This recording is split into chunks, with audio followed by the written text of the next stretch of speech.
남편은 아내에게 한 달에 한 번만 밥을 줬다. 그 이후에 모두가 충격을 받았다. 어느 조용한 마을에서 아무도 예상하지 못했던 진실이 서서히 드러나기 시작했습니다. 사람들은 처음엔 눈을 의심했고 곧 마음이 찢어지기 시작했죠. 가장 평범해 보였던 집에서 감히 상상할 수도 없는 이야기가 잠들어 있었습니다. 왜 아무도 이 사실을 몰랐을까요? 그리고 왜 그녀는 단 한마디도 하지 않았을까요? 당신은 지금부터 한 번 시작하면 절대 멈출 수 없는 이야기의 문을 열게 됩니다. 심장이 무너질 만큼 아프고 눈물이 멈추지 않을 진실이 지금 당신을 기다리고 있습니다. 지금 좋아요와 구독을 눌러주시고 어디에서 시청 중이신지 댓글로 알려주세요. 이 이야기는 반드시 끝까지 들어야만 합니다. 경기도 외곽의 조용한 마을 새벽 3시. 가로등 불빛이 희미하게 깜빡이는 좁은 골목길에 순찰차 한 대가 서서히 진입했다. 최근 이 지역으로 발령받은 한태진 순경은 그의 첫 야간 근무에서 이런 신고를 받을 줄은 몰랐다. 네, 주소지 확인했습니다. 도착했습니다. 무정의를 내려놓으며 태진은 불이 꺼진 집들 사이에서 유독 눈에 띄는 오래된 집을 바라보았다. 주변 이웃들은 이 집이 수년간 비어 있었다고 믿었지만 30분 전 익명의 신고자가 말했다. 그 집에서 썩은 고기 같은 냄새가 나요. 일주일 전부터요. 오늘은 참을 수 없을 정도예요.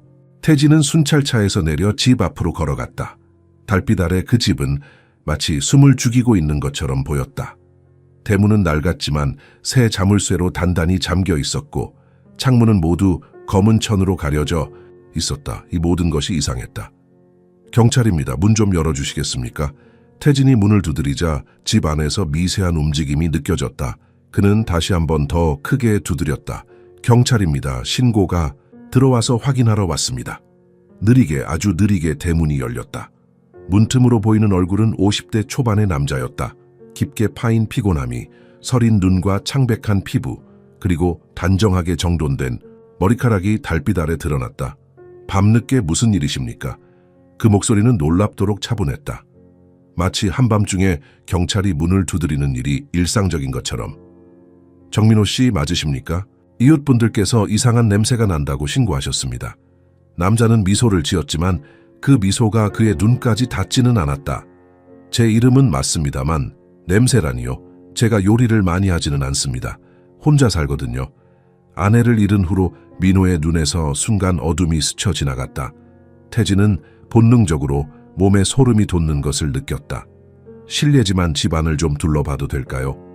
민호는 천천히 고개를 저었다. 영장 없이는 안 됩니다. 저는 지금 애도 중입니다. 아내의 영정 앞에서 사식구제를 지내고 있어요. 그의 말투에는 감정이 없었다. 마치 미리 준비한 대사를 읽는 것 같았다.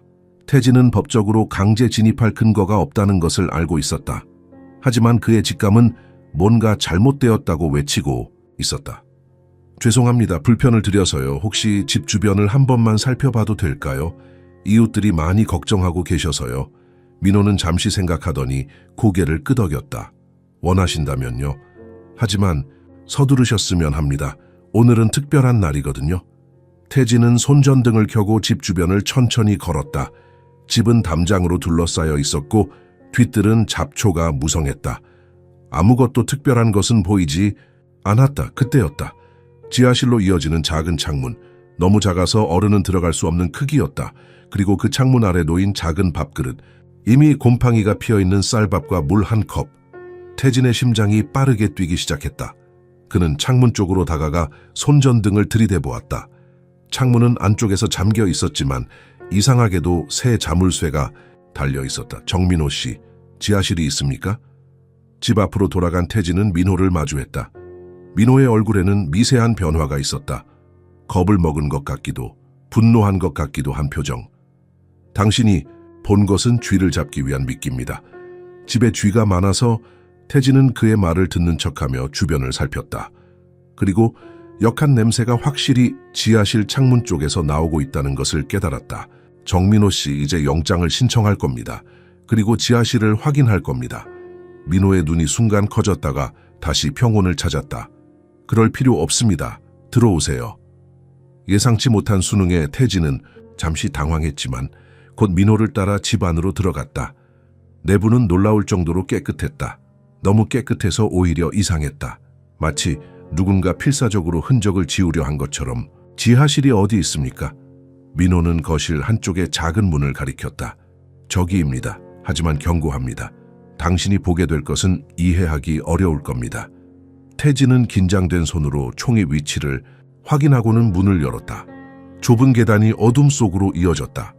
손전등을 비추자 습기찬 공기와 함께 역한 냄새가 훨씬 강하게 느껴졌다. 아래로 내려가겠습니다. 당신은 여기 있으세요. 민호는 고개를 끄덕이며 미소 지었다. 그 미소는 태진의 등골을 오싹하게 만들었다. 한 계단 한 계단 내려갈수록 냄새는 더욱 강해졌다.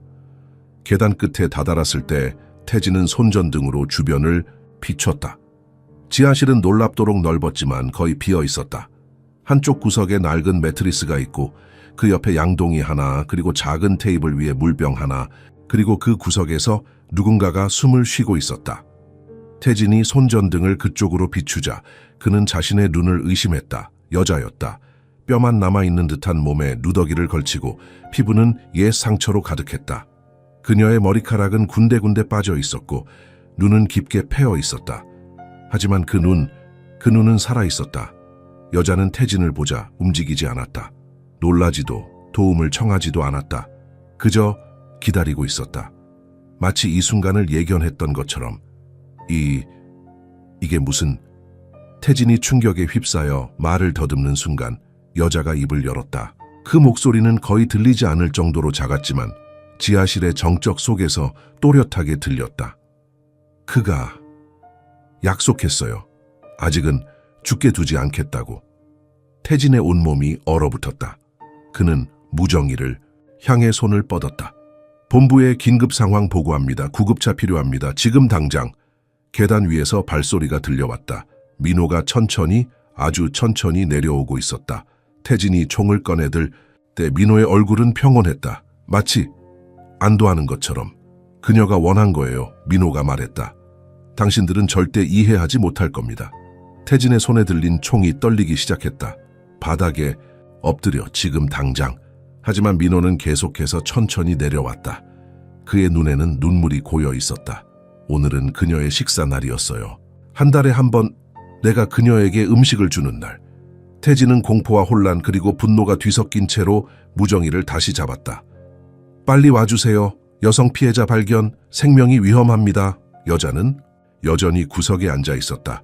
그녀의 눈에서 한 줄기 눈물이 흘러내렸다. 그것은 두려움의 눈물이 아니었다. 그것은 해방의 눈물이었다. 이제 끝난 거죠? 그녀가 속삭였다. 민호는 더 이상 태진을 보지 않았다. 그의 시선은 오직 여자에게만 향해 있었다. 아니 지연아, 이제 시작이야. 지하수에서 구조된 여성의 병원 도착은 응급실 의사들에게 충격을 안겨주었다. 서울국립대학병원의 응급실은 밤의 고요함에서 갑작스러운 혼란에 빠졌다. 의료진들은 환자를 처음 볼 때의 공포를 억누르려 애썼다.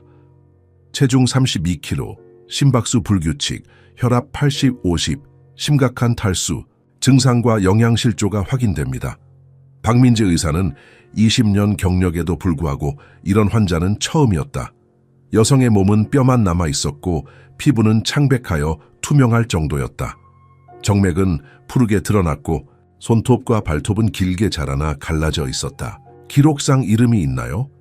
민지가 한태진 경찰관에게 물었다. 태진은 고개를 저었다. 아직 확인 중입니다. 남편이라고 주장하는 정민호는 진술을 거부하고 있습니다. 민지는 환자의 몸에 남은 상처들을 주의 깊게 살폈다. 옛 화상 자국과 손목의 결박 흔적, 등에는 오래된 채찍 자국이 있었다. 그러나 이상하게도 일부 상처는 자해로 보이는 흔적도 있었다. CT와 MRI 준비해 주세요. 전신 스캔이 필요합니다. 그리고 영양제 정맥 주사 시작하세요. 하지만 천천히요. 영양 제공급 증후군 위험이 있습니다. 민지가 환자의 얼굴을 살펴보는 동안 갑자기 여성의 눈이 떠졌다. 그 눈빛은 기이하게도 선명했다. 마치 육체는 망가졌지만 그 안에 무언가는 여전히 강렬하게 살아있는 것 같았다. 괜찮으세요? 저희는 당신을 도울 거예요. 이름이 어떻게 되세요? 민지가 부드럽게 물었다. 여성은 대답하지 않았다. 대신 천장만 응시했다. 그러던 중 의사에게 왜 자신을 데려왔냐는 듯한 슬픈 눈빛을 보냈다. 안전해요.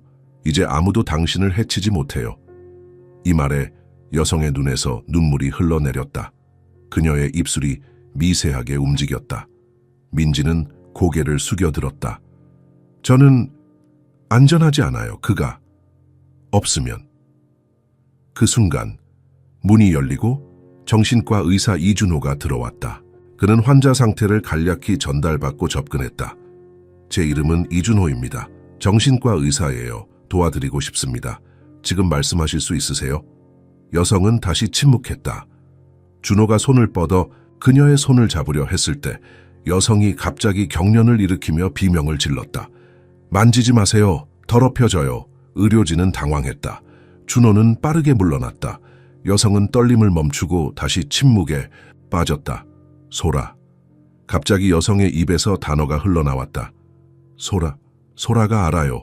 태진이 녹음기를 꺼냈다. 소라가 누구죠? 당신을 아는 사람인가요? 여성은 그 이름을 듣자 다시 눈물을 흘렸다. 그런데 이번에는 울음이 아니라 미소였다. 슬프지만 아름다운 미소. 병원 복도에서는 디지털 포렌식 팀이 정민호의 가방과 지갑을 조사하고 있었다. 한수진 형사는 급히 태진을 불렀다. 이상한 게 있어요. 이 남자에게서 신분증과 통장, 휴대폰이 발견됐지만 여성에 관한 어떤 기록도 없어요. 남편이라는데 결혼 증명서도 없고 그녀를 위한 보험이나 의료, 기록도 없어요. 태진은 미간을 찌푸렸다. 국가 시스템에서 찾아봤나요? 수진이 태블릿을 보여주었다. 정민호는 찾았어요. 53세 무직, 10년 전 사업 실패 이력. 하지만 그 여성은 마치 존재하지 않는 사람 같아요. 주민등록번호가 없어요. 바로 그 순간 박민지 의사가 충격에 쌓인 얼굴로 달려왔다. 초음파 결과가 나왔어요. 이 여성은 출산 경험이 있어요. 그것도 복수에. 모두가 침묵했다. 갑자기 태진의 휴대폰이 울렸다. 네, 한태진입니다. 한순경, 저 김인영입니다. 경기도 용인 경찰서에서요. 정민호의 집 주변 조사 결과 흥미로운 사실을 발견했습니다. 2년 전 익명의 제보가 있었는데 정민호가 홀로 산다고 알려진 집에서 여성의 울음소리가 들렸다는 겁니다. 하지만 당시 경찰이 방문했을 때 아무도 없었고 정민호는 출장 중이라고 했죠. 태진은 눈을 감았다. 그러니까 2년 전에 이미 신고가 있었는데 아무도 제대로 조사하지 않았다는 겁니까? 그뿐만이 아닙니다. 주변 주민들과 인터뷰를 했는데 그들이 말하길 정민호는 원래 무당이었다고 합니다. 10년 전쯤까지 그 집은 작은 무속신앙 사원이었어요. 하지만 갑자기 문을 닫았고 정민호는 사람들과 접촉을 끊었습니다. 태진의 호기심이 깊어졌다. 이웃들이 여성에 대해 뭐라고 하던가요? 그게 이상한 점입니다. 일부는 정민회에게 동생이 있었다고 기억해요. 어린 여자아이였다고. 하지만 사원에서 화재가 있은 후로 그 아이를 본 사람은 없답니다. 화재는 20년도 더 전에 일어났어요. 태진은 혼란스러웠다. 그럼 우리가 구조한 여성이 그 여동생일까요? 가능성은 있지만 나이가 맞지 않아요. 목격자들이 기억하는 여동생은 당시 10살 정도였다고 해요. 우리가 발견한 여성은 40대로 보입니다. 태진은 병실을 바라보았다. 여성은 창밖을 응시하고 있었다. 그녀의 얼굴에는 표정이 없었지만 그 눈빛에는 형언할 수 없는 슬픔이 담겨 있었다. 주변의 다른 집들도 조사해봤나요? 더 오래 산 주민들이 있을지도 모릅니다. 네, 지금 조사 중입니다. 아, 그리고 하나 더요. 집 지하실 바닥에서 발견된 것이 있습니다. 도자기 파편들이에요. 전문가가 보기에는 무속의식에 사용되는 제기의 일부로 보입니다. 이야기를 마치고 전화를 끄는 태진은 의문에 쌓여 있었다. 그는 병실로 다시 들어갔다. 여성은 여전히 침대에 누워 창밖을 바라보고 있었다. 저 실례합니다. 소라라는 분이 누구신지 말씀해 주실 수 있을까요? 여성은 천천히 고개를 돌려 태진을 바라보았다. 그녀의 눈에는 무언가가 변해 있었다. 처음의 공포나 혼란이 아닌 마치 체념한 듯한 평온함. 소라는 저예요. 아니, 제가 되었어야 했어요.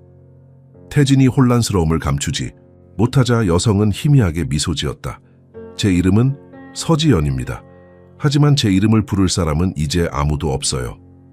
태진이 메모를 하려 할 때 준호 의사가 다가와 속삭였다. 외상 후 스트레스와 심각한 스톡홀름 증후군이 보입니다. 그녀의 말을 모두 사실로 받아들이지 마세요. 환각이나 착각일 수 있습니다. 바로 그때 지연이 갑자기 몸을 일으켰다. 온몸이 떨리는 상태로 태진의 팔을 잡았다. 정민호, 그에게 말해주세요. 제 약속, 제가 지키고 있다고요. 바로 잊지 않겠다고. 의료진이 달려와 그녀를 진정시키려 했지만 지연은 계속 같은 말을 반복했다. 영원한 보호의 맹세, 그가 알아야 해요. 그녀의 눈에서는 눈물이 흘러내렸다. 그것은 단순한 슬픔이나 공포의 눈물이 아니었다. 그것은 마치 수십 년 동안 말하지 못했던 비밀을 드디어 풀어놓는 해방감이었다. 병원 밖 경찰서에서는 정민호가 묵묵히 앉아 있었다. 그의 얼굴에는 두려움도 분노도 없었다. 오직 지친 체념만이 있었다. 면담실에 들어온 형사에게 그가 처음으로 입을 열었다. 그녀는 괜찮나요? 형사는 차갑게 대답했다. 당신이 걱정할 처지가 아닙니다. 민호는 희미하게 웃었다. 하지만 그 웃음에는 기쁨이 없었다. 20년이 넘었습니다. 20년 동안 제가 그녀를 살게 했어요. 여러분은 3일도 못할 겁니다. 한태진 형사는 경찰서의 음침한 고문실에서 정민호의 말이 계속 머릿속에서 맴돌았다. 20년 동안 제가 그녀를 살게 했어요. 여러분은 3일도 못할 겁니다. 이 말이 무슨 의미인지 곰곰이 생각하며 그는 오래된 서류 보관소로 향했다. 97년도 화재 사건 기록을 모두 가져와 주세요. 태진은 보관소 담당 직원에게 요청했다. 97년이요? 그거 디지털화되지. 아는 자료인데 시간이 좀 걸릴 겁니다. 태진은 고개를 끄덕였다. 기다리겠습니다.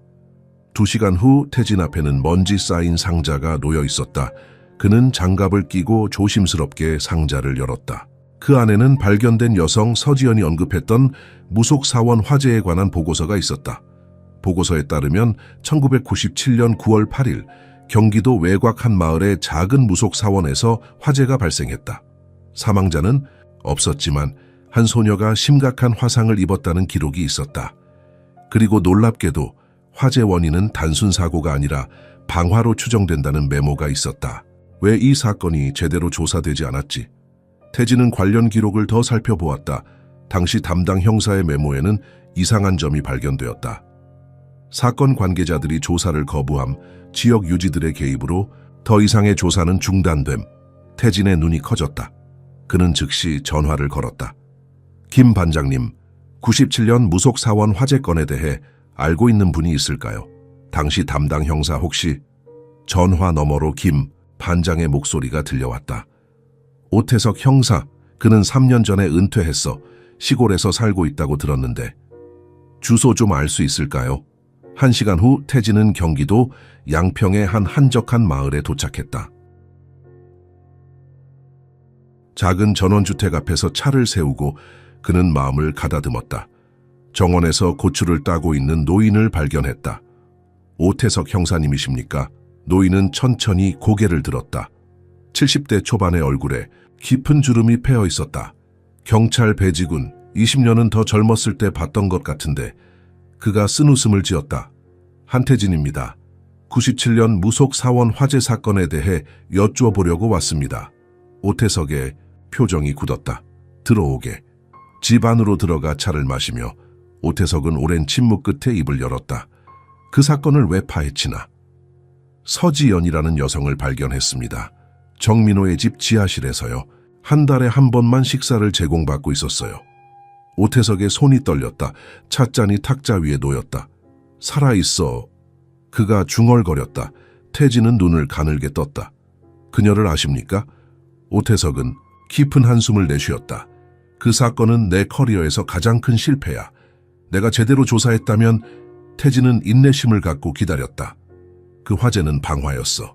하지만 내가 조사를 시작하자마자 위에서 압력이 들어왔지. 그 마을의 유력 인사들이 이미 합의가 됐다며 더 이상의 조사는 필요 없다고 했어. 누가요? 왜요? 오태석은 고개를 저었다. 이제 와서 말해도 소용없어. 그들은 이미 대부분 세상을 떠났으니까. 하지만 내가 눈 감은 건 용서받을 수 없지. 그는 서랍에서 오래된 사진첩을 꺼냈다. 그 안에는 화재 전 무속사원의 사진들이 있었다. 저건 정민호인가요? 그래, 젊었을 때의 모습이야. 그는 사원의 계승자였어. 그의 아버지가 대대로 무속인 집안이었거든. 그리고 저기 오태석이 소녀를 가리켰다. 이 아이가 서지연이야. 태진은 사진을 자세히 살펴보았다. 약 34세로 보이는 소녀가 밝게 웃고 있었다. 지금의 지연과는 전혀 다른 모습이었다. 그녀는 정민호의 여동생인가요? 오태석은 고개를 저었다. 혈연 관계는 아니야. 지연이는 고아였어. 그녀의 부모가 교통사고로 사망한 후 정민호의 가족이 그녀를 입양했지. 아마 10살 때쯤이었을 거야. 그럼 화재는 어떻게 일어났나요? 오태석의 눈에 그림자가 드리워졌다. 공식 기록상으로는 전기 합선이야. 하지만 내가 조사한 바로는 방화였어. 그리고 용의자는 그가 말을 멈추고 창밖을 바라보았다. 용의자는 서지연이었다. 태진은 충격을 받았다. 그녀가요? 왜죠? 확실한 증거는 없었어. 하지만 목격자들이 화재 직전 지연이가 혼자 사원에 있었다고 증언했지. 그리고 민호의 아버지가 내게 한 말이 있어. 아이를 보호해달라고. 내가 누구냐고 묻자 그는 둘 다라고 했어. 오태석은 또 다른 사진을 꺼냈다. 화재 후 폐허가 된 사원의 모습이었다. 화재 이후 지연이는 병원에 입원했어. 심한 화상을 입었거든. 그리고 정민호는 그때부터 변했어. 모든 것을 포기하고 지연이만 돌봤지. 그러다 어느 날 둘 다 사라졌어. 모두가 지연이가 화상 합병증으로 사망했다고 생각했지. 태진은 혼란스러웠다. 왜 그녀를 지하실에 가두었을까요? 오태석은 깊은 생각에 잠겼다가 말했다. 이건 내 추측이지만 정민호의 가족은 무속인이었어. 그들에게 죄와 벌, 영혼의 정화는 매우 중요한 개념이야. 만약 지연이가 정말 방화범이었고 그녀가 죄책감에 시달렸다면 태진은 오태석의 말을 이어받았다. 자신을 벌하기 위해 그런 삶을 선택했을 수도 있겠군요. 그래, 하지만 그건 추측일 뿐이야.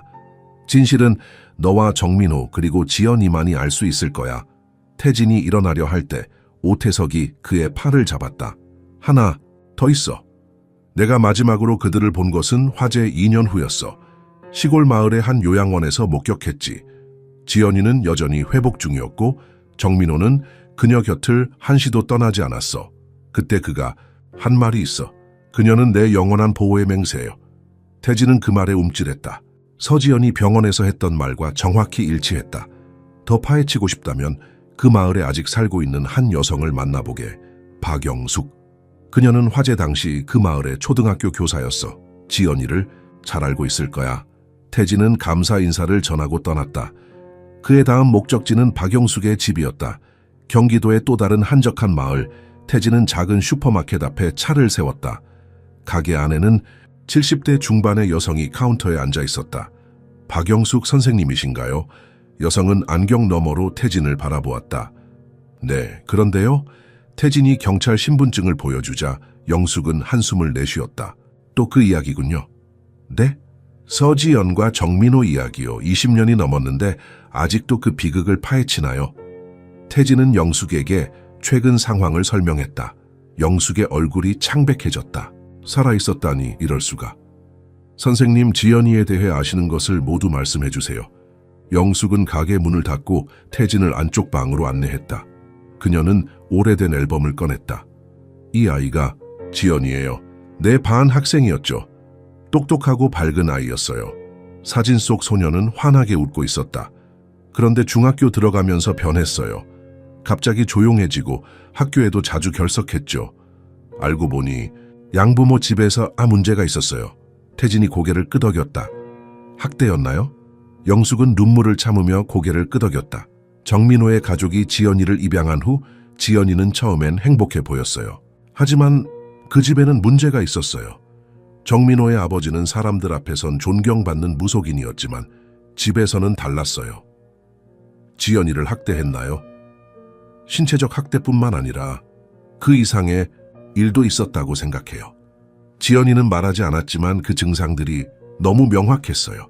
태진은 비통한 마음으로 영숙의 이야기를 들었다. 그런데 정작 이상한 건 정민호와 지연이의 관계였어요. 그는 지연이보다 10살 정도 많았지만 항상 그녀를 보호하려 했어요. 마치 자기 동생처럼, 그 이상의 무언가로. 그래서 화재가... 영숙은 깊은 한숨을 내쉬었다. 사원에서 화재가 났을 때 모든 사람들이 정민호의 아버지가 희생됐다고 생각했어요. 하지만 그건 사고가 아니었어요. 난 확신해요.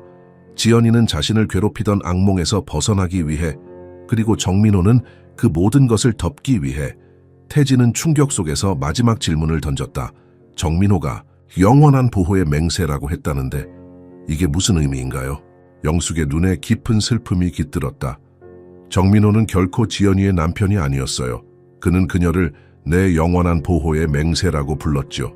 무속의식에서 그것은 누군가를 위해 자신의 모든 것을 바치겠다는 서약이에요. 그들의 관계는 결코 부부가 아니었어요. 정민호는 자신이 구하지 못한 소녀에 대한 죄책감으로 그녀의 수호자가 된 거예요. 태진은 마침내 이해하기 시작했다. 그는 영숙에게 감사 인사를 전하고 차로 돌아왔다. 운전대를 잡은 그의 손이 떨리고 있었다. 이제 그는 서지연과 정민호의 비극적 이야기를 조금씩 맞추고 있었다. 하지만 여전히 한 가지 의문이 남아 있었다. 왜 정민호는 지연을 지하실에 가두고 한 달에 한 번만 음식을 주었을까? 유령처럼 텅 빈 정민호의 집은 한태진 형사가 다시 방문했을 때 더욱 음산하게 느껴졌다. 이번에는 영장을 들고 왔다. 그는 천천히 집 안으로 들어섰다. 낮의 빛 아래서도 이 집은 여전히 비밀을 간직하고 있는 듯했다. 수사팀이 지하실을 샅샅이 조사하는 동안 태진은 2층으로 올라갔다. 정민호의 침실은 놀랍도록 단정했다. 침대, 옷장, 작은 책상 하나, 그 외에는 아무것도 없었다. 마치 수도승의 방 같았다. 태진은 서랍, 옷장 안, 침대 밑을 모두 수색했지만 특별한 것은 발견하지 못했다. 그러다 그의 시선이 방 한 구석에 놓인 작은 목재 상자에 고정되었다. 그것은 오래된 무속 재단처럼 보였지만 상단 부분이 부서져 있었다. 조심스럽게 재단을 살펴보던 태진은 뒷면에 작은 틈이 있는 것을 발견했다. 손을 넣어 더듬어 보자 무언가 종이 같은 것이 만져졌다. 그는 천천히 그것을 꺼냈다. 빨간 가죽 표지의 낡은 일기장이었다. 첫 페이지를 열자 정민호의 깔끔한 필체가 나타났다. 가우스턴 3년 6월 15일. 오늘부터 모든 것을 기록한다. 내가 사라지더라도 누군가는 우리의 이야기를 알아야 한다.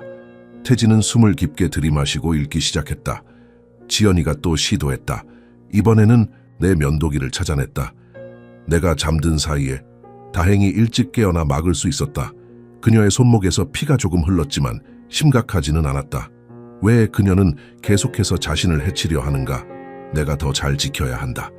태진은 페이지를 넘겼다. 일기는 계속되었다. 2004년 1월 3일. 지연이가 3일째 아무것도 먹지 않고 있다. 더럽혀진 몸에 음식을 넣을 자격이 없다고 말한다.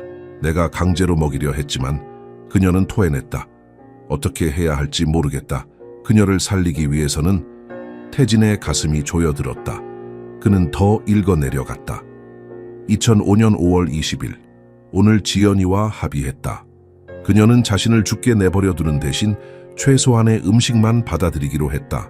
한 달에 한 번. 그녀의 말에 따르면 이것이 그녀의 정화 과정이라고 한다. 나는 반대했지만 이것이 그녀를 살릴 유일한 방법이라면. 빠르게 페이지를 넘기던 태진은 한 구절에서 멈췄다. 2007년 11월 10일. 지연이가 왜 자신을 해치려 하는지 마침내 이야기했다. 아버지가 죽기 전 그녀가 더러워졌다고, 정화되지 않으면 영혼이 구원받지 못할 것이라고 말했다고 한다. 이제 나는 그녀의 고통을 이해한다. 아버지는 죽을 때까지도 그녀를 괴롭혔다. 태진은 잠시 읽기를 멈추고 감정을 가다듬었다. 이 모든 이야기가 마음을 무겁게 했다. 그는 다시 일기를 읽기 시작했다. 2008년 3월 5일. 지연이가 요양원에서 탈출했다. 나는 그녀를 찾아 데려왔다. 그녀는 다리를 다쳤고 심한 열이 났다. 내가 물었다. 왜 도망쳤니? 그녀의 대답은 내 심장을 찢었다. 그곳 의사가 나를 만졌어, 아버지처럼. 2008년 4월 10일.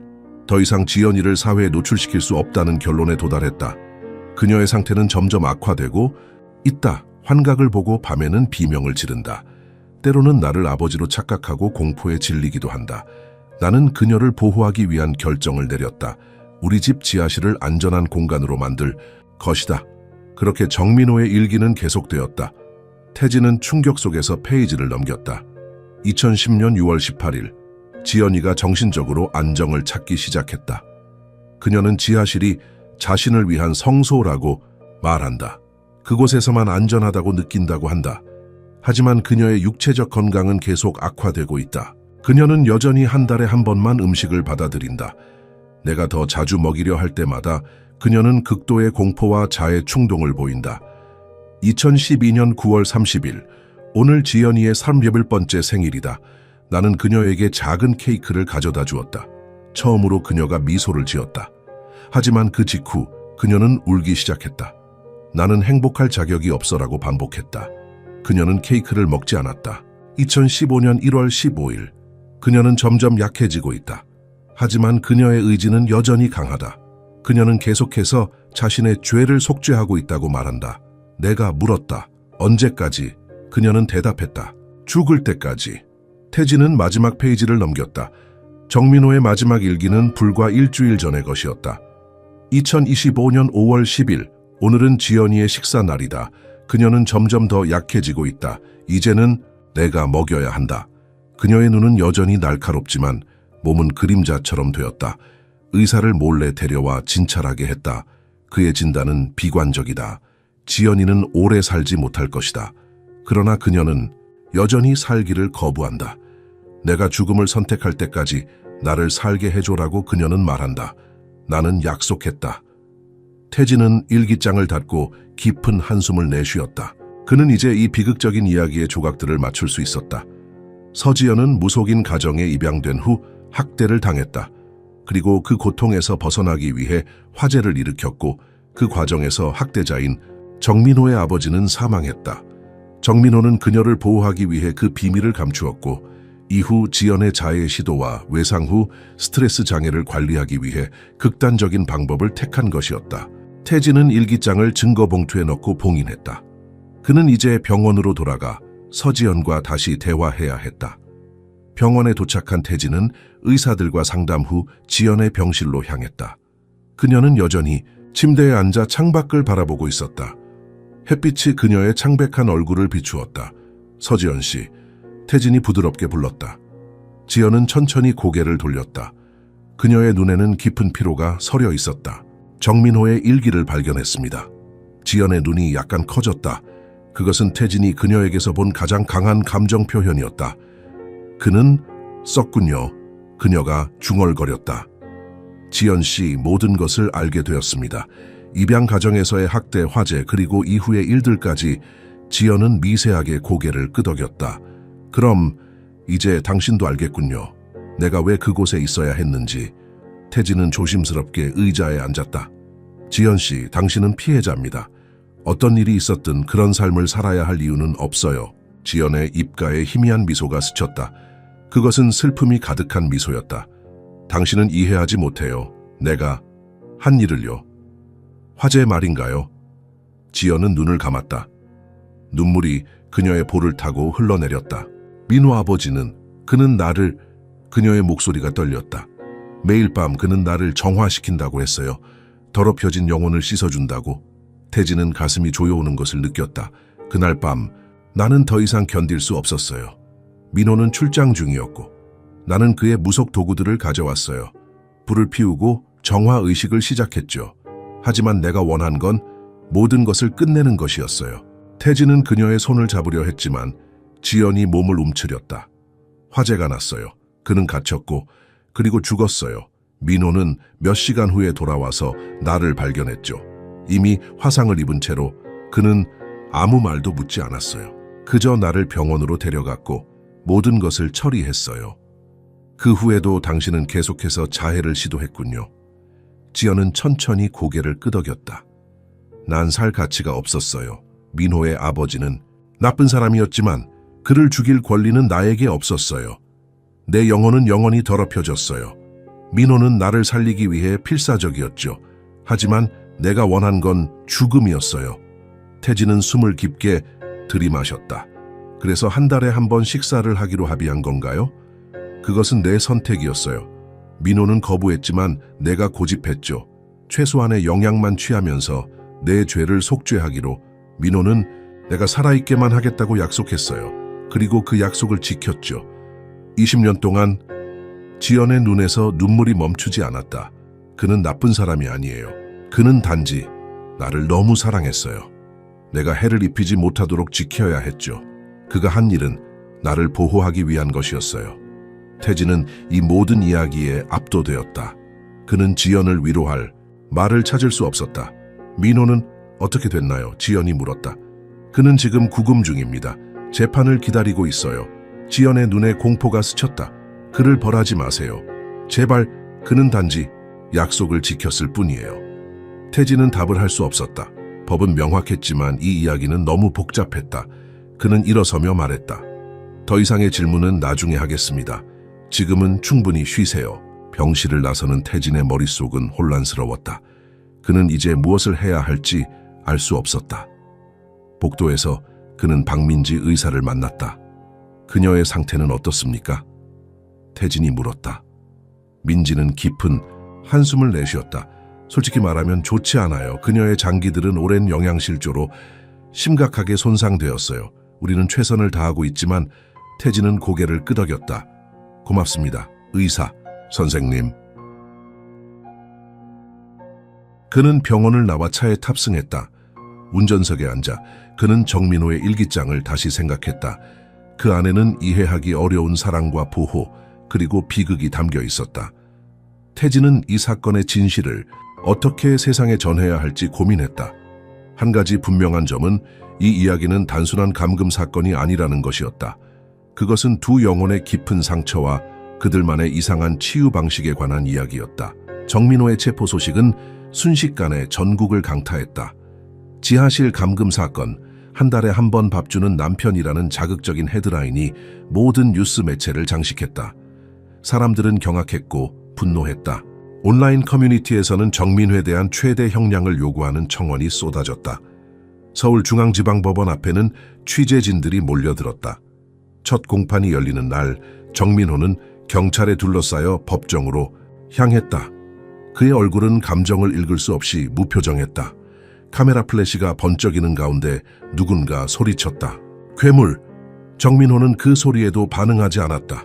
그저 고개를 숙인 채 걸음을 옮길 뿐이었다. 법정 안에서 검사는 강력하게 정민호를 비난했다. 피고인 정민호는 20년 가까이 피해자 서지연을 지하실에 감금하고 기본적인 생존권마저 박탈했습니다. 한 달에 한 번 극소량의 음식만 제공하면서 피해자를 극심한 영양실조 상태로 만들었습니다. 이는 명백한 감금 및 학대 행위로 본 검찰은 피고인에게 최대 형량인 징역 20년을 구형합니다. 정민호의 변호사는 이에 반박했다. 존경하는 재판장님, 이 사건은 언론에서 보도된 것처럼 단순하지 않습니다. 피고인 정민호는 서지연 씨의 반복된 자살 시도로부터 그녀를 보호하기 위해 행동했습니다. 그들 사이에는 합의가 있었고 정민호 씨는 지연 씨의 의사를 존중한 것입니다. 판사는 양측의 주장을 듣고 정민호에게 직접 물었다. 피고인은 어떤 이유로 피해자를 그런 조건에서 생활하게 했습니까? 정민호는 천천히 일어섰다. 그의 목소리는 차분했지만 깊은 슬픔이 묻어났다. 지연이는 제가 아는 가장 순수한 영혼이었습니다. 하지만 그녀는 자신을 끊임없이 벌하고자 했습니다. 저는 그저 그녀의 선택을 존중했을 뿐입니다. 법정은 술렁였다. 판사는 침묵을 요청했다. 그녀의 선택이 자신을 해치는 것이라면 그것을 막는 것이 당신의 의무 아니었습니까? 정민호의 눈에 눈물이 고였다. 재판장님, 20년 동안 저는 매일 그녀를 설득하려 했습니다. 하지만 지연이는 단호했습니다. 그녀에게는 그것이 유일한 속죄의 방법이었습니다. 그녀를 강제로 치료받게 하면 그녀는 다른 방법으로 자신을 해쳤을 것입니다. 저는 최선을 다했습니다. 판사는 잠시 생각에 잠겼다가 말했다. 법정은 피해자 서지연 씨의 직접 증언이 필요하다고 판단합니다.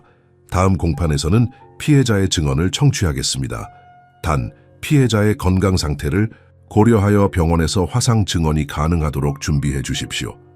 한편 서울국립대학병원에서는 서지연의 상태가 점점 나빠지고 있었다. 의사들은 그녀의 몸이 음식을 거부하는 현상에 당혹스러워했다. 박민지 의사는 정신과 의사 이준호와 상담 중이었다. 아무리 영양제를 주입해도 그녀의 상태는 호전되지 않아요. 마치 그녀의 몸이 살기를 거부하는 것 같아요. 준호는 고개를 끄덕였다. 극심한 외상 후 스트레스 장애와 함께 신체형 장애가 나타나고 있어요. 그녀의 마음이 몸에 직접적인 영향을 미치고 있습니다. 그때 간호사가 급하게 들어왔다. 박 선생님, 서지연 씨가 정민호 씨를 만나고 싶다고 요청하셨어요.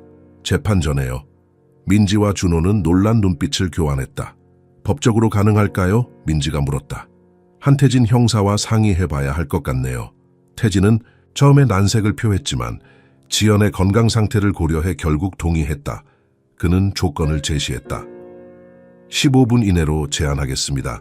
그리고 면회 동안 저와 의료진이 함께 있어야 합니다. 다음 날 정민호는 중무장한 경찰의 호위를 받으며 병원에 도착했다. 그는 수갑을 찬 채로 지연의 병실로 안내되었다. 문이 열리자 그는 숨을 멈췄다. 지연은 병원 침대에 반쯤 일어나 앉아 있었다. 중환자실의 장비들이 그녀를 둘러싸고 있었다. 그녀는 정민호를 보자 희미하게 미소 지었다. 민호 오빠. 정민호의 눈에서 눈물이 흘러내렸다. 그는 천천히 지연의 침대 곁으로 다가갔다. 태진과 의료진은 긴장한 채 상황을 지켜보았다. 지연아, 많이 아프니? 지연은 고개를 저었다. 괜찮아요. 이제 편해요. 침묵이 흘렀다. 그들은 말없이 서로를 바라보았다. 마치 20년의 시간이 응축된 눈빛이었다. 지연이 먼저 입을 열었다. 오빠, 이번 달에도 내 식사 가져다 줄 거죠? 그 순간 병실의 모든 사람들이 얼어붙었다. 태진은 충격에 쌓인 채 두 사람을 바라보았다. 정민호는 떨리는 손으로 지연의 손을 잡으려 했지만 수갑 때문에 어려웠다. 그래, 약속했잖아. 네가 원할 때까지. 지연의 눈에서 눈물이 흘러내렸다. 그것은 고통의 눈물이 아니라 어떤 안도감의 표현이었다. 이 장면은 병실 밖에 있던 기자가 몰래 촬영해 온라인에 유출되었다. 영상은 순식간에 전국을 뒤흔들었다. 사람들의 반응은 양극화되었다. 저 여자는 세뇌당한 거야. 스톡홀름 증후군이 분명해. 아니야, 두 사람 사이에 무언가 우리가 모르는 진실이 있어. 그냥 미친 거지, 둘 다. 저렇게 감사해야 하는 눈빛이 정말 학대만 있었을까? 태진은 상황이 통제를 벗어나고 있음을 느꼈다. 그는 급히 언론 브리핑을 준비했다. 현재 이 사건에 대한 많은 추측과 의견이 있습니다. 하지만 수사 중인 사건에 대해 성급한 판단은 자제해 주시기 바랍니다. 서지연 씨는 현재 심각한 건강 상태에 있으며 그녀의 정신적 상태 또한 전문가의 평가가 필요합니다. 그러나 이미 대중의 관심은 폭발적이었다. SNS에서는 돈 정민호 진실, 서지연 이야기 같은 해시태그가 트렌드가 되었다. 심리학자, 범죄 분석가, 심지어 무속 전문가들까지 TV에 나와 자신의 견해를 피력했다. 한 저명한 심리학자는 말했다. 서지연 씨는 심각한 외상 후 스트레스와 스톡홀름 증후군을 겪고 있을 가능성이 높습니다. 그녀가 가해자에게 보이는 의존성은 오랜 기간의 고립과 학대에서 비롯된 병리적 현상입니다. 반면 한 무속 전문가는 다른 관점을 제시했다. 한국의 전통 무속 신앙에서 정화와 속죄의 개념은 매우 강력합니다. 만약 서지연 씨가 이러한 믿음 체계 속에서 자신의 행동을 이해하고 있다면 그것은 단순한 세뇌가 아닐 수 있습니다. 법원은 이러한 대중의 열기 속에서 두 번째 공판을 준비했다. 이번에는 서지연의 화상 증언이 예정되어 있었다. 공판 당일 법정은 긴장감으로 가득 찼다. 큰 화면이 설치되었고 곧 서지연의 얼굴이 나타났다. 그녀는 창백했지만 눈빛은 선명했다. 판사가 말했다. 서지연 씨, 오늘 증언을 위해 이 자리에 함께해 주셔서 감사합니다. 건강은 어떠신지요? 지연은 희미하게 미소 지었다. 감사합니다, 판사님. 의사 선생님들이 잘 돌봐주고 계세요. 서지연 씨, 법정은 당신과 정민호 씨의 관계, 그리고 당신이 그 지하실에서 생활하게 된 경위에 대해 알고 싶습니다. 자유롭게 말씀해 주시겠어요? 지연은 잠시 침묵했다. 그녀는 화면 너머로 정민호를 바라보았다. 그의 눈에는 눈물이 고여 있었다. 저는 자유로운 선택으로 그곳에 있었습니다. 법정이 술렁였다. 판사는 침묵을 요청했다.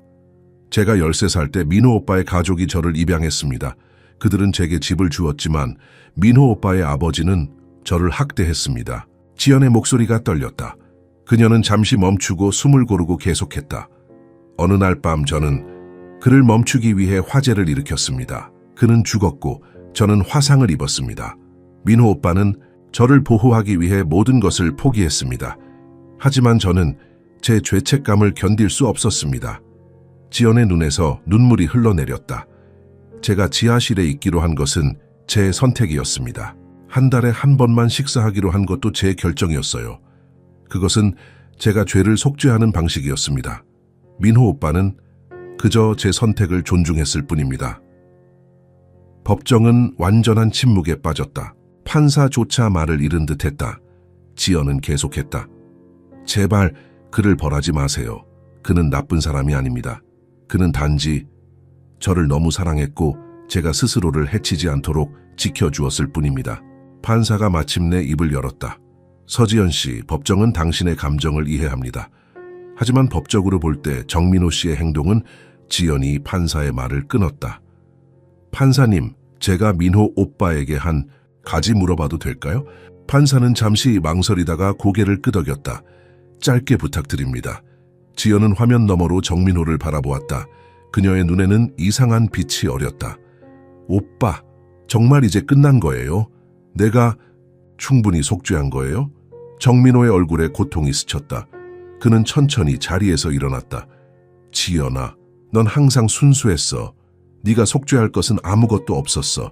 지연의 눈에서 눈물이 멈추지 않았다. 이 장면을 지켜보던 모든 사람들, 심지어 가장 냉정한 법조인들조차 감정에 휩싸였다. 이 순간을 담은 화면은 다시 한번 전국을 강타했다.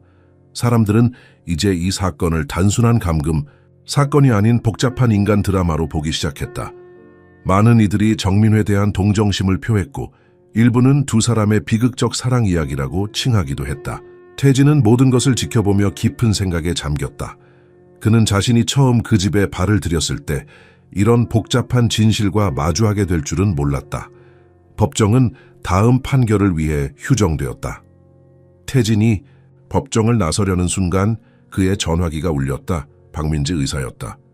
한 형사님, 빨리 병원으로 와주세요. 서지연 씨가 위독합니다.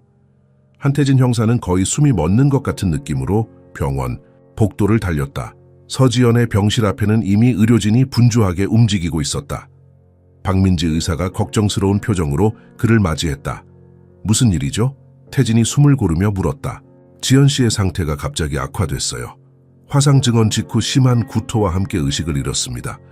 현재 심장 박동은 불규칙하고 혈압이 위험할 정도로 낮아요.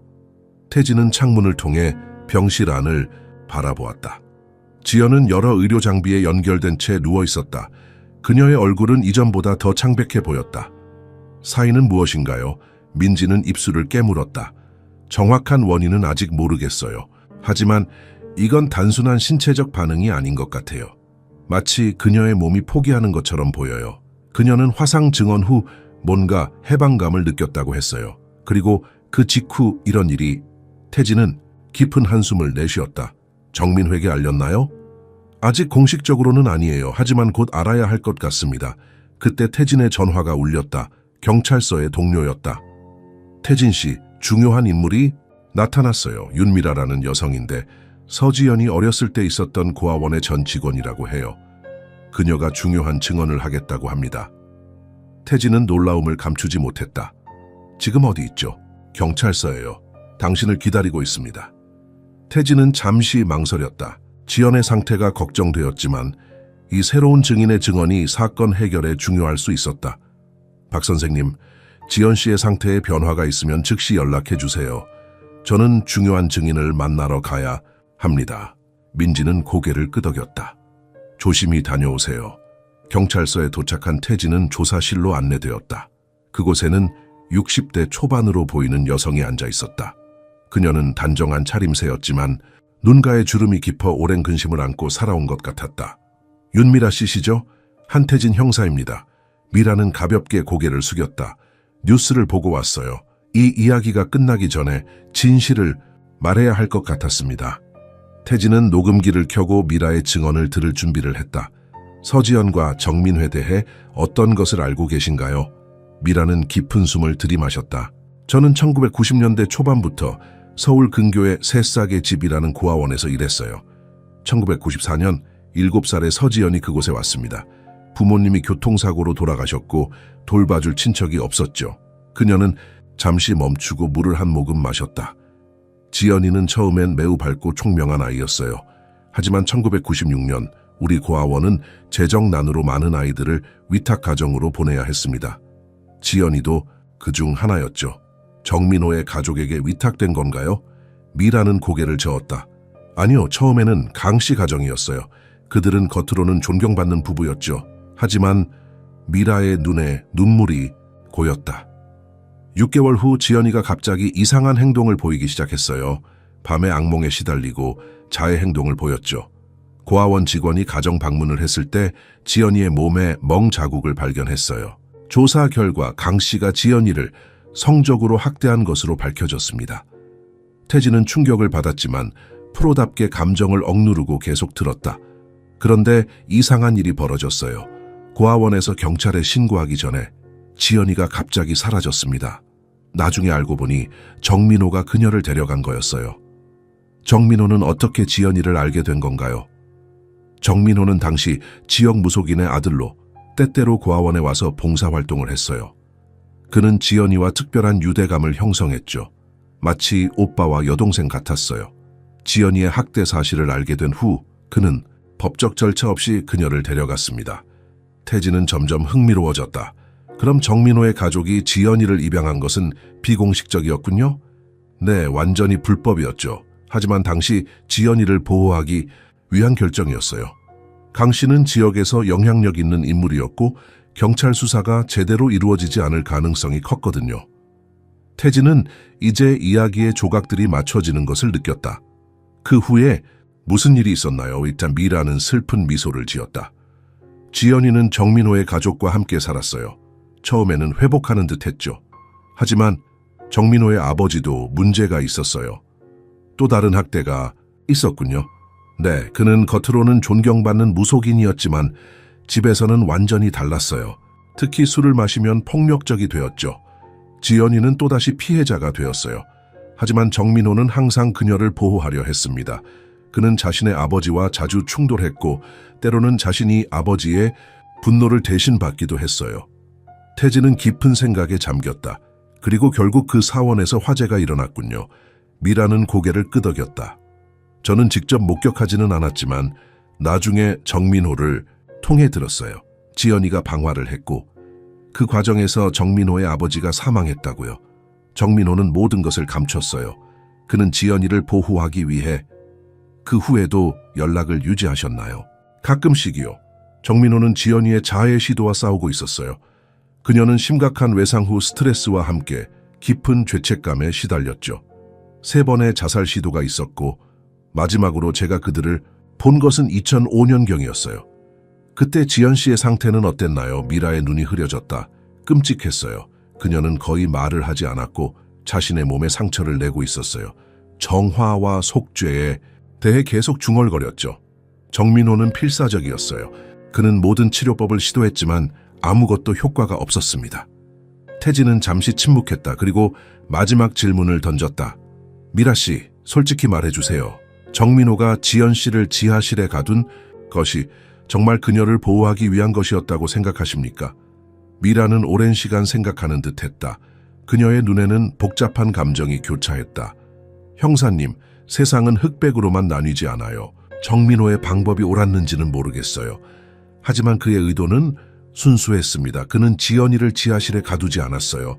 그는 그녀가 스스로 떨어지려는 심연 속으로 함께 내려간 거예요. 그리고 그곳에 머물렀죠. 이 말은 태진의 마음을 강하게 울렸다. 그는 이제 이 비극적인 이야기의 본질을 이해하기 시작했다. 미라의 증언이 끝나갈 무렵 태진의 전화가 울렸다. 박민지, 의사였다. 한 형사님 빨리 오세요. 서지연 씨가 위급합니다. 그리고 그녀가 계속 정민호를 찾고 있어요. 태진은 서둘러 자리에서 일어났다. 미라 씨, 협조해 주셔서 감사합니다.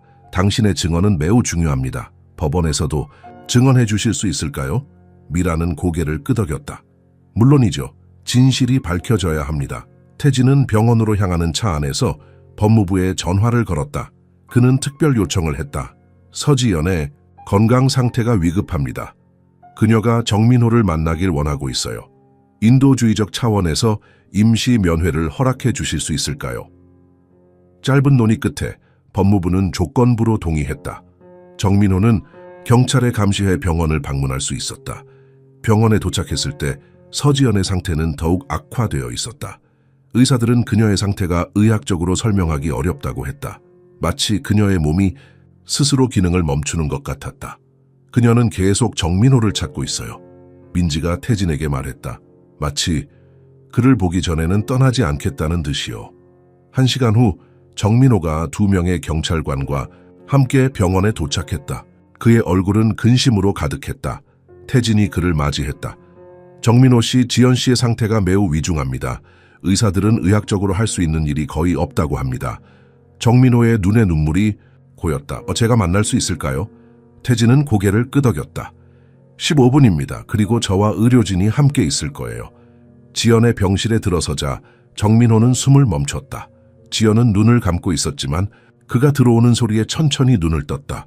오빠. 그녀의 목소리는 바람같이 희미했다. 정민호는 그녀의 침대 곁으로 다가갔다. 그의 손이 떨리고 있었다. 지연아, 내가 왔어. 지연의 입가에 미소가 번졌다. 그것은 태진이 그녀에게서 본 가장 밝은 표정이었다. 오빠, 나 이제 정말 끝낼 수 있을 것 같아요. 정민호의 눈에서 눈물이 흘러내렸다. 지연아, 제발. 괜찮아요. 나는 충분히 속죄했어요. 그렇죠? 정민호는 말없이 고개를 끄덕였다. 그는 수갑을 찬 손으로 조심스럽게 지연의 손을 잡았다. 미안해, 지연아. 내가 너를 더 잘 보호했어야 했는데. 지연은 고개를 저었다. 오빠가 없었다면 난 진작에 사라졌을 거예요. 오빠는 내 유일한 빛이었어요. 태진과 의료진은 묵묵히 이 장면을 지켜보았다. 이것은 더 이상 범죄 수사가 아니었다. 이것은 두 영혼의 작별이었다. 지연이 마지막 힘을 모아 말했다. 오빠, 한 가지 부탁이 있어요. 뭐든지 말해. 내가 떠나면 오빠도 자유로워져요. 더 이상 나 때문에 고통받지 마세요. 약속해요? 정민호는 대답하지 못했다. 그의 어깨가 흐느낌으로 떨렸다. 태진은 이 순간의 무게를 느꼈다. 그는 자신이 시작한 수사가 이런 결말로 이어질 줄은 몰랐다. 이것은 단순한 감금 사건이 아니었다. 이것은 깊은 상처와 사랑, 그리고 구원에 관한 이야기였다. 지연의 몸이 갑자기 떨리기 시작했다. 의료 장비에서 경고음이 울렸다. 혈압이 급격히 떨어지고 있습니다. 간호사가 외쳤다. 의사들이 재빨리 움직였지만 지연은 정민호의 손을 놓지 않았다. 그녀의 눈에는 이상한 평온함이 깃들어 있었다. 고마워요, 오빠. 이제 정말 자유로워질 수 있을 것 같아요. 정민호는 눈물 속에서 마지막 말을 했다. 지연아, 넌 항상 순수했어. 넌 결코 더럽혀지지 않았어. 지연의 눈에서 마지막 눈물이 흘러내렸다. 그것은 고통의 눈물이 아니라 해방의 눈물이었다. 의료 장비의 경고음이 계속되는 가운데 태진은 이 비극적인 사랑의 이야기가 막을 내리는 것을 지켜보았다. 그는 이제 진실을 알았다. 그리고 그 진실은 그가 생각했던 것보다 훨씬 복잡하고 심오했다. 서지연의 마지막 순간은 마치 영화의 한 장면처럼 모두의 기억에 선명하게 남았다. 그녀의 맥박이 점점 약해지는 동안 정민호는 그녀의 손을 꼭 잡고 있었다. 의료진이 필사적으로 노력했지만 지연의 생명의 불꽃은 이미 사그라들고 있었다. 시간 기록합니다. 2025년 5월 18일 오후 4시 37분 사망 선언합니다. 박민지 의사의 목소리가 무거운 침묵을 깼다. 정민호는 망견자실한 모습으로 지연의 손을 놓지 못했다. 경찰관들이 그를 데려가려 했을 때 태진이 손짓으로 그들을 멈추게 했다. 잠시만 더 시간을 주세요. 정민호는 마지막으로 지연의 임에 키스하고 속삭였다. 이제 자유롭게 날아가렴. 그가 병실을 나가려 할 때 간호사가 태진을 불렀다. 형사님, 서지연 씨가 이것을 남겼어요. 어제 밤에 써달라고 부탁했습니다. 태진이 받은 것은 봉인된 편지였다. 봉투 앞면에는 정민회계라고 쓰여 있었다. 그에게 전해주세요. 태진이 말했다. 정민호는 경찰차로 돌아가는 길에 그 편지를 받았다. 그의 손이 떨리는 것을 보며 태진은 잠시 생각한 끝에 결정을 내렸다. 수갑을 풀어주세요. 그리고 저와 잠시 단둘이 이야기할 시간이 필요합니다. 경찰관들이 물러나고 태진과 정민호는 병원 뒤편의 조용한 정원에 앉았다. 봄의 마지막 햇살이 그들을 비추고 있었다. 편지를 읽어보세요. 태진이 말했다. 정민호는 조심스럽게 봉투를 열었다. 그 안에는 지연의 섬세한 필체로 쓰인 편지가 있었다. 민호 오빠에게 내가 이 글을 쓰는 동안 창밖으로 보이는 하늘은 너무나 파랗고 아름답습니다.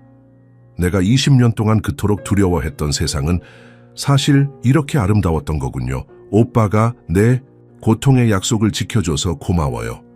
이제 내 영혼이 가벼워졌어요. 오빠도 이제 올라와도 돼요. 난 항상 알고 있었어요. 오빠가 나를 위해 얼마나 많은 것을 포기했는지, 오빠의 젊음, 꿈, 모든 것을 내가 스스로를 벌하는 동안 오빠도 함께 벌을 받고 있었다는 걸. 하지만 이제 끝났어요. 내 죄책감도, 오빠의 희생도. 오빠에게 마지막 부탁이 있어요. 나 없이 살아가세요. 더 이상 지하실에 갇혀있지 말고 햇빛 아래로 나와 진짜 삶을 살아요. 그것이 내가 오빠에게 줄 수 있는 유일한 선물이에요. 영원히 감사하며 지연 정민호의 손에서 편지가 떨어졌다. 그의 눈에서는 눈물이 멈추지 않았다. 저는 어떻게 해야 할지 모르겠습니다. 그가 마침내 입을 열었다. 20년 동안 지연이를 위해 살았는데 이제 그녀 없이 어떻게 살아갈 수 있을까요? 태진은 깊은 한숨을 내쉬었다. 정민호 씨, 솔직히 말하면 저는 처음에 당신을 괴물로 생각했어요. 하지만 이제 이해합니다. 당신의 행동이 옳았다고 말할 수는 없지만 당신의 마음은 이해해요. 정민호는 고개를 들어 태진을 바라보았다. 재판은 어떻게 될까요? 윤미라 씨의 증언이 있었습니다. 그녀는 지연 씨가 어렸을 때부터 겪은 학대와 당신이 그녀를 보호하기 위해 했던 일들에 대해 증언했어요. 물론 법적으로는 여전히 감금죄가 성립합니다. 하지만 정상 참작의 여지는 충분히 있을 것 같습니다. 다음 날 서지연의 장례식이 조용히 치러졌다. 참석자는 많지 않았다. 태진, 박민지 의사, 윤미라, 그리고 특별 허가를 받은 정민호. 그는 수갑을 찬 채로 경찰의 호의를 받으며 참석했다. 장례식이 끝나고 정민호는 태진에게 부탁했다. 한 가지 부탁이 있습니다. 제 집에 가서 지하실 벽을 확인해 주세요. 지연이가 그린 그림이 있을 겁니다. 태진은 그 부탁을 들어주기로 했다. 장례식 다음 날 그는 다시 정민호의 집을 방문했다. 이제 이곳은 더 이상 음산하게 느껴지지 않았다. 그저 깊은 슬픔이 서려 있는 빈 집일 뿐이었다. 지하실로 내려간 태진은 구석에 걸려있는 천을 발견했다. 조심스럽게 그것을 들어올리자 벽에 그려진 그림이 나타났다. 그것은 소녀가 태아처럼 웅크리고 있는 모습이었고 한 남자가 그녀 앞에 무릎을 꿇고 밥그릇을 들고 있었다. 그림 아래에는 글씨가 쓰여 있었다. 그녀가 존재하는 한 나는 떠나지 않을 것이다. 태진은 오랫동안 그 그림을 바라보았다. 그것은 단순한 그림이 아니라 두 영혼의 약속이었다. 일주일 후 정민호의 재판이 열렸다. 법정은 이전과 달리 차분한 분위기였다. 언론의 열기도 한풀 꺾인 듯했다. 모두가 이 비극적인 이야기의 본질을 이해하기 시작한 것 같았다. 검사는 여전히 감금죄를 적용해 처벌을 요구했지만 그 어조는 한결 부드러워졌다. 윤미라의 증언과 서지연의 편지가 증거로 제출되었다. 그리고 마지막으로 한태진 형사가 증인석에 섰다. 한 형사님, 이 사건에 대한 귀하의 견해는 무엇입니까? 판사가 물었다. 태진은 잠시 생각한 후 대답했다. 처음에 저는 단순한 감금 사건이라고 생각했습니다. 하지만 조사를 진행할수록 이것이 얼마나 복잡한 이야기인지 알게 되었습니다. 정민호 씨의 행동이 법적으로 옳았다고 말할 수는 없습니다. 하지만 그의 의도는 순수했습니다. 그는 지연 씨를 보호하기 위해 그리고 그녀의 의지를 존중하기 위해 그런 선택을 했습니다. 법정은 조용했다. 태진은 계속했다. 저는 수사관으로서 객관적이어야 합니다. 하지만 인간으로서 이 사건은 저에게 깊은 생각을 하게 했습니다. 사랑이 때로는 우리가 이해하기 어려운 형태로 나타날 수 있다는 것을, 그리고 그것이 항상 아름답고 완벽할 필요는 없다는 것을요. 판사는 고개를 끄덕였다. 감사합니다, 한 형사님. 재판은 계속되었고 마침내 정민회에게 발언 기회가 주어졌다. 그는 천천히 일어나 깊은 숨을 들이마셨다. 제가 무죄라고 주장하지는 않겠습니다. 저는 지연이에게 고통을 주었습니다. 그녀를 완전히 구하지 못했고 그녀의 자해를 막기 위해 극단적인 방법을 선택했습니다. 하지만 그것은 그녀를 죽게 두는 것보다 나은 선택이었습니다. 저는 그녀가 살아있기를 원했습니다. 비록 제 곁에 없더라도. 법정은 완전한 침묵에 빠졌다. 정민호의 말은 단순한 변명이 아니라 깊은 고백이었다. 20년 동안 저는 지연이의 고통을 함께 나누었습니다. 그것이 제가 할 수 있는 유일한 일이었습니다. 이제 그녀는 자유롭게 떠났고 저도 그녀의 마지막 부탁대로 살아가려 합니다. 어떤 벌이 내려지든 저는 받아들일 준비가 되어 있습니다. 판사는 심사숙고한 끝에 판결을 내렸다. 정민호는 감금죄로 유죄 판결을 받았지만 특수한 상황을 고려해 징역 5년에 집행유예 3년이 선고되었다. 그는 실질적으로 석방되었지만 심리치료와 사회봉사활동을 의무적으로 수행해야 했다. 판결이 내려진 후 태진은 법원 밖에서 정민호를 만났다. 그는 여전히 혼란스러워 보였다. 이제 어떻게 할 계획인가요? 태진이 물었다. 정민호는 하늘을 바라보았다. 모르겠습니다. 20년 만에 처음으로 자유롭게 되었네요. 하지만 동시에 너무 공허합니다. 태진은 주머니에서 작은 카드를 꺼냈다. 이건 심리상담센터 연락처입니다. 제가 아는 좋은 상담사가 있어요. 당신도 치유가 필요합니다. 정민호는 카드를 받아들였다. 형사님, 감사합니다. 당신이 아니었다면 지연이는 아무도 모르게 죽었을 거예요. 그리고 저도 영원히 그 지하실에 갇혀 있었겠죠. 태진은 미소를 지었다. 사건은 끝났지만 당신의 이야기는 계속됩니다. 지연 씨의 부탁을 잊지 마세요. 이제는 햇빛 아래서 살아가야 합니다. 정민호는 고개를 끄덕였다. 그의 눈에는 여전히 슬픔이 가득했지만 이제 희미한 희망의 빛도 함께 있었다. 그로부터 몇 주 후 태진은 정민호의 집을 다시 방문했다. 집은 이제 매물로 나와 있었다. 정민호는 모든 것을 정리하고 새로운 시작을 준비하고 있었다. 태진은 지하실로 내려갔다. 그곳은 이제 깨끗이 정돈되어 있었다. 벽에 그려진 그림만이 여전히 남아 있었다. 그 아래에는 작은 제단이 마련되어 있었고 지연의 사진과 함께 작은 꽃 한 송이가 놓여 있었다. 태진은 잠시 그 앞에 서서 묵념했다. 그리고 다시 위층으로 올라가려 할 때 바닥에 떨어진 종이 한 장을 발견했다. 그것은 지연이 마지막으로 쓴 또 다른 메모였다. 때로는 사랑이 외치지 않아요. 그것은 침묵해요. 그리고 피를 흘려요. 태진은 그 메모를 주머니에 넣고 집을 나섰다. 밖은 이제 완전한 봄이었다. 꽃들이 만발하고 새들이 지저귀었다. 그는 문득 자신이 시작한 수사가 어떤 결말로 이어졌는지 생각했다. 이것은 단순한 범죄 사건이 아니었다. 이것은 깊은 상처, 구원에 대한 갈망, 그리고 그 모든 것을 초월하는 사랑에 관한 이야기였다.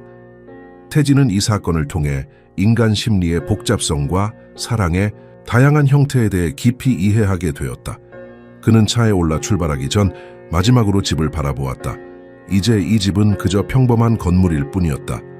그 안에 숨겨져 있던 비극적 사랑의 이야기는 이제 끝났다.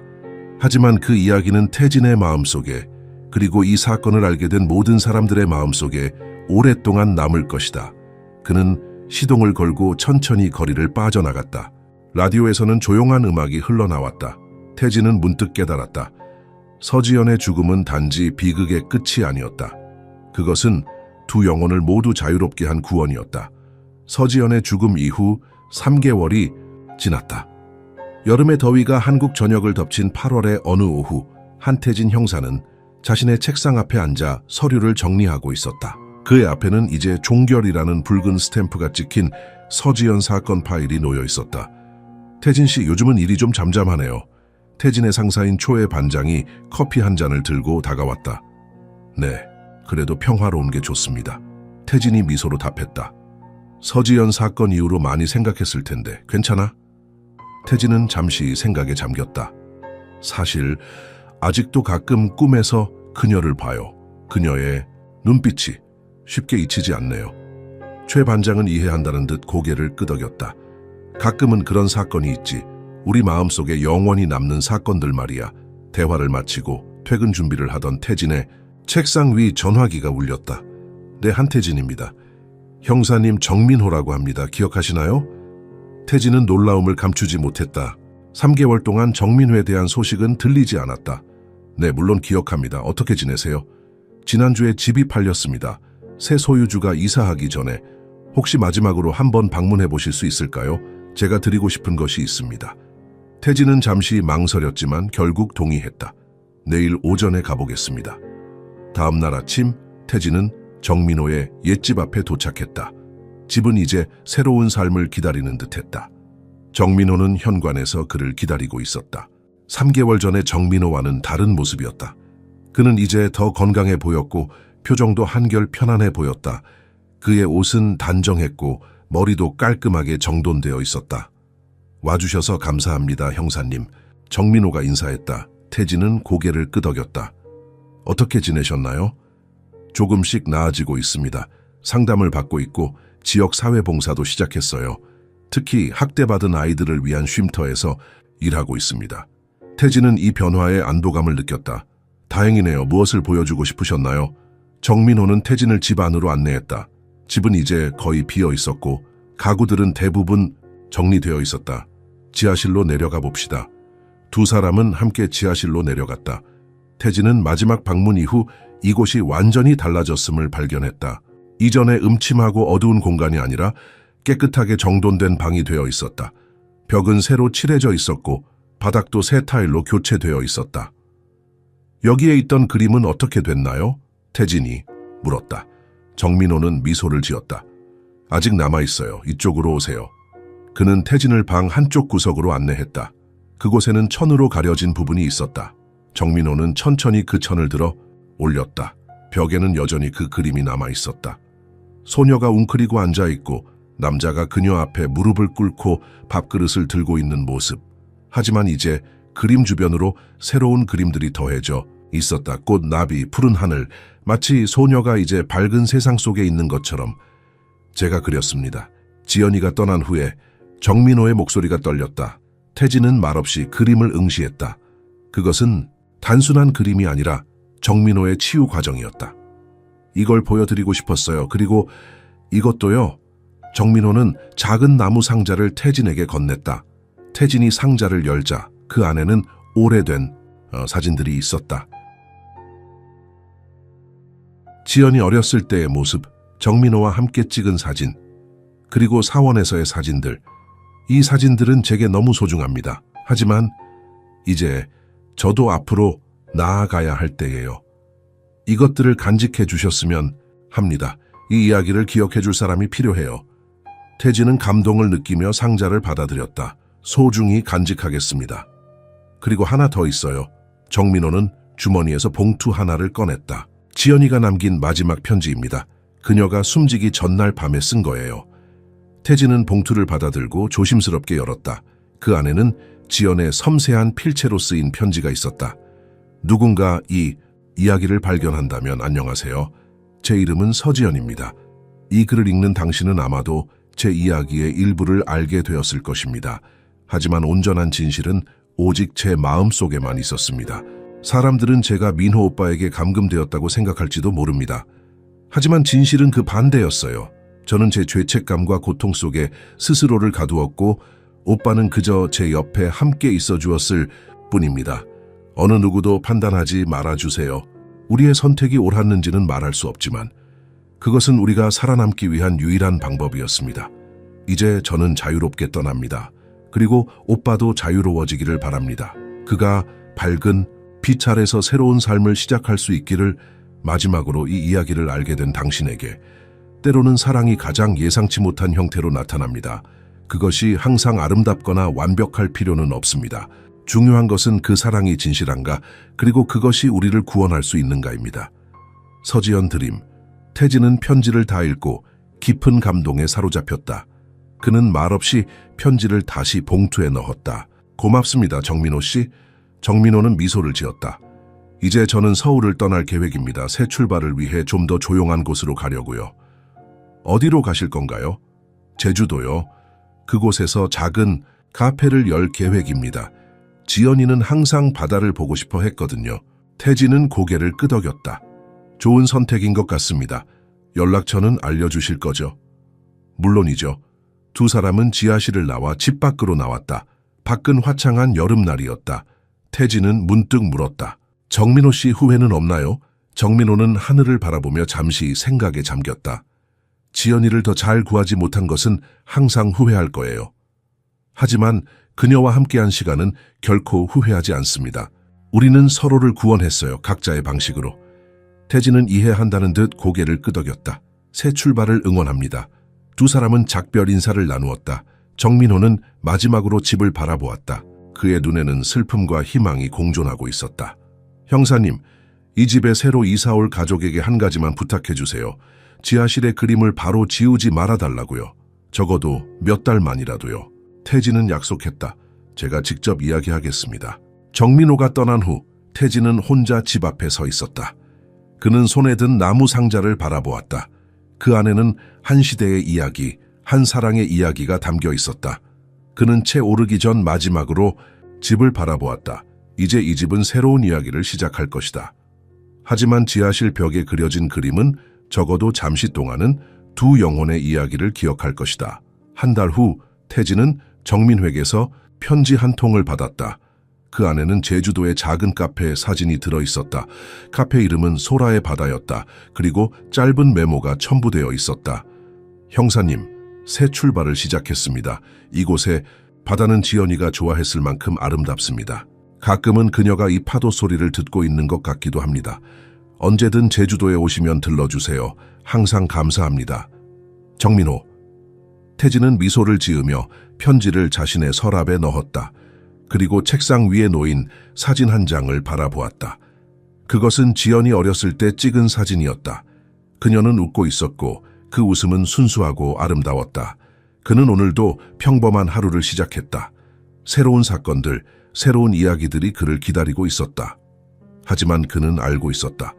서지연과 정민호의 이야기는 그의 마음속에 영원히 남을 것이다. 퇴근 후 태진은 오래된 충동에 이끌려 다시 한번 정민호의 옛집을 방문했다. 집은 이제 새 주인이 이사를 마친 상태였다. 그는 미리 약속을 잡아두었고 새 주인은 친절하게 그를 맞아주었다. 안녕하세요, 김현우입니다. 전에 통화했던 형사님 맞으시죠? 네, 한태진입니다. 시간 내주셔서 감사합니다. 현우는 어린 딸과 함께 살고 있는 싱글 파더였다. 그는 태진을 집 안으로 안내했다. 집은 이제 완전히 달라져 있었다.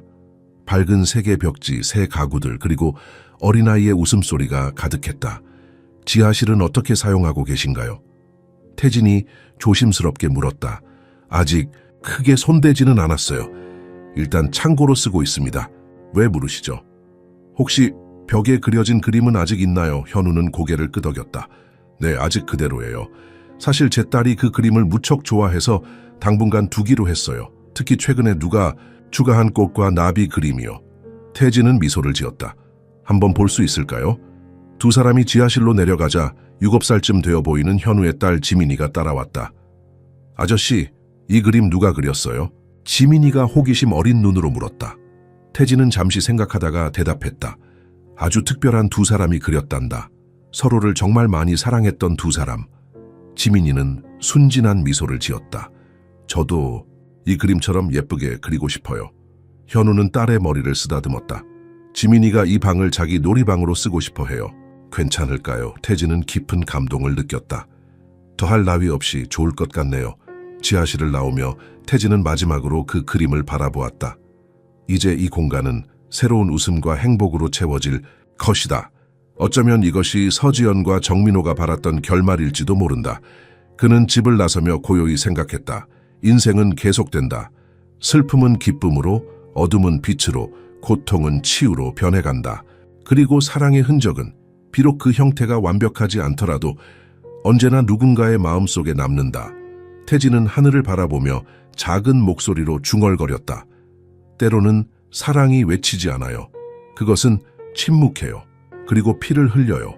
그리고 그는 미소를 지으며 걸음을 옮겼다. 오늘도 세상은 계속되고 새로운 이야기가 시작되고 있었다.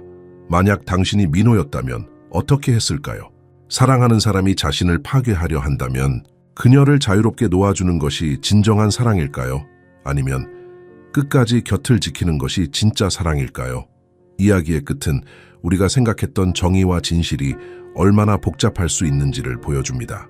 가끔 우리는 누군가의 상처를 판단하기에 너무 서두르고 침묵 속에서 외치는 진심을 듣지 못하곤 합니다. 이 이야기를 통해 당신은 어떤 선택을 했을지, 그리고 지금 누군가의 고통을 외면하고 있진 않은지 한번 돌아보게 되길 바랍니다. 이 영상이 당신의 마음에 닿았다면 구독과 좋아요, 그리고 공유를 통해 더 많은 사람들과 이 감정을 나눠주세요. 그리고 댓글로 당신이 이 영상을 어디에서 보고 계신지도 꼭 알려주세요. 여러분의 공감은 다음 이야기를 만드는 큰 힘이 됩니다.